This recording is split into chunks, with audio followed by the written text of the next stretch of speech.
법사위 간사를 맡고 있는 더불어민주당의 박범계 의원입니다.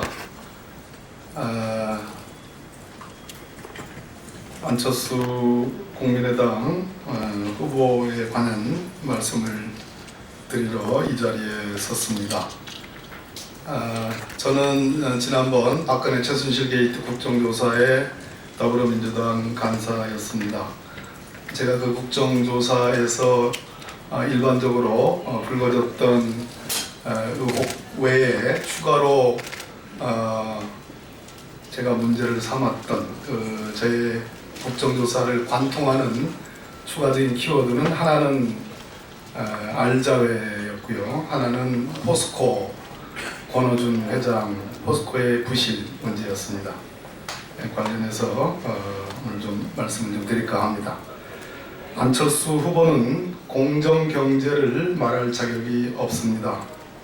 안철수 후보는 공정한 구조를 만들면 경제를 살릴 수 있다며 공정한 시장 질서 확립과 재벌의 기업 지배 구조 개선 및 법 질서 확립을 공약으로 내세우고 있습니다. 그러나 본 의원이 박근혜 최순실 국정조사 때부터 포스코를 주시하고 점검해 온 바에 따르면 안 후보는 공정경제를 말할 자격이 없습니다. 2005년에서 2011년까지 포스코의 사회이사로 재직했고 2010년, 2011년에는 포스코 이사회 의장까지 맡았던 안 후보의 당시 행적이 지금 안 후보께서 말하는 공정경제와 전혀 부합하지 않는다는 판단입니다. 첫 번째, 가장 대표적인 문제가 포스코 경영부실을 가져온 정준양 회장 선임과 관련된 건입니다. 포스코는 2009년 MB정부의 대표적 낙하산 인사라고 비판받는 정준양 회장 취임 이후 부실기업 인수를 포함한 계열사의 폭발적 증가 등의 문제로 부실화되었습니다. 정준양 회장 취임 이전 60만 원에 달하던 주가가 임기 만료 즈음에는 30만 원대까지 폭락하였고 현재는 27만 원 수준이라는 점만 보더라도 그 사실을 부인하기 어렵습니다. 안 후보는 정준양 회장 선임과 관련하여 이사회에서 찬성 투표를 하고 한 발 더 나아가 정치권의 개입에 관한 어떠한 조짐도 느끼지 못했다며 정준양 회장이 낙하산 인사가 아니라는 취지로 정 회장을 두둔하기까지 했습니다. 안 후보의 이 같은 행적은 비슷한 시기에 포스코 사회이사를 맡았던 박원순 서울시장이 정 회장 선임을 정권의 낙하산 인사라며 반대했고 정 회장 취임 이후 사회이사 임기가 1년여 남았음에도 사회이사직에서 사퇴했다는 점과 큰 대조를 이룹니다. 오늘은 여기서 언급하지 않기로 했는데요.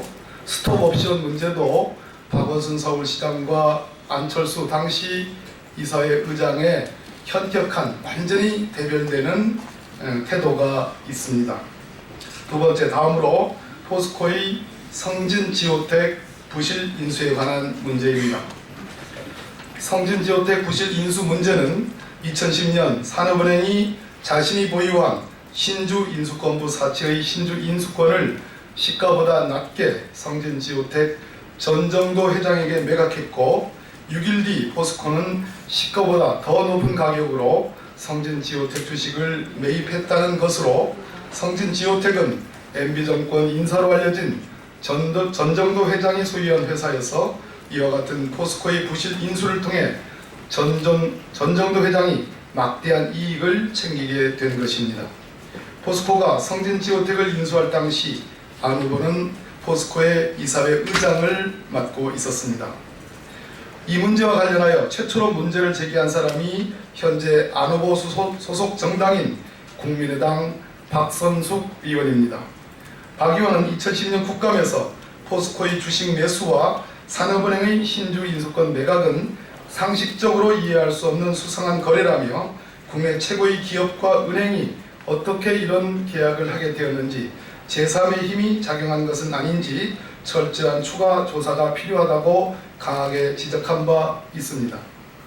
박선숙 의원은 당시 산업은행은 전정도 회장에게 신주인수권부 사채의 신주인수권 446만 주를 시가 12,000원보다 낮은 9,620원의 가격으로 매각하여 산업은행이 포기한 이익은 총 110억 원에 달한다고 설명했습니다.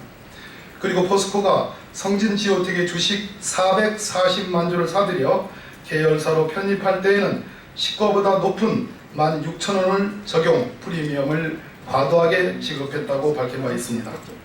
당시 회계사였던 좋은기업지배구조연구소 최이배 연구위원, 현 국민의당 국회의원이십니다. 또 언론 인터뷰에서 일반적으로 기업 인수 합병과 관련해 지급하는 경영권 프리미엄은 30% 정도라면서 포스코가 지급한 100%에 가까운 프리미엄은 매우 비정상적이라고 지적했습니다.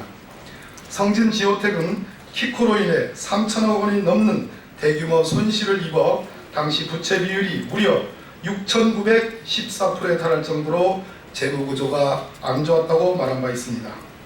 이후 추가로 밝혀진 바에 따르면 성진지오텍은 2008년, 2009년 회계년도 결산감사보고서에서 2년 연속 계속기업으로서 존속 능력에 유의적 의문을 제기하는 감사 의견이 있었을 정도로 부실한 기업이었습니다.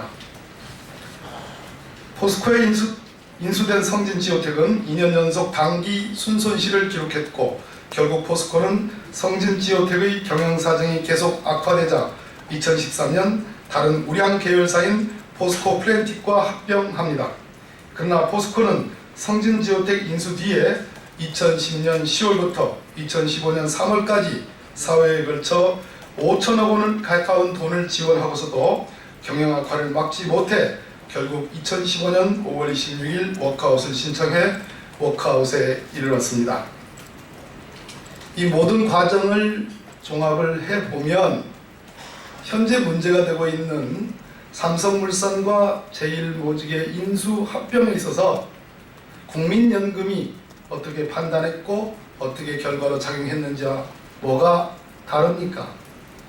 포스코 관련 문제에 대한 정확한 해명 없이는 안 후보가 말하는 공정경제는 한낱 말장난에 불과할 뿐이고 안 후보는 공정경제를 말할 자격이 없다는 점을 분명히 밝힙니다. 이상입니다.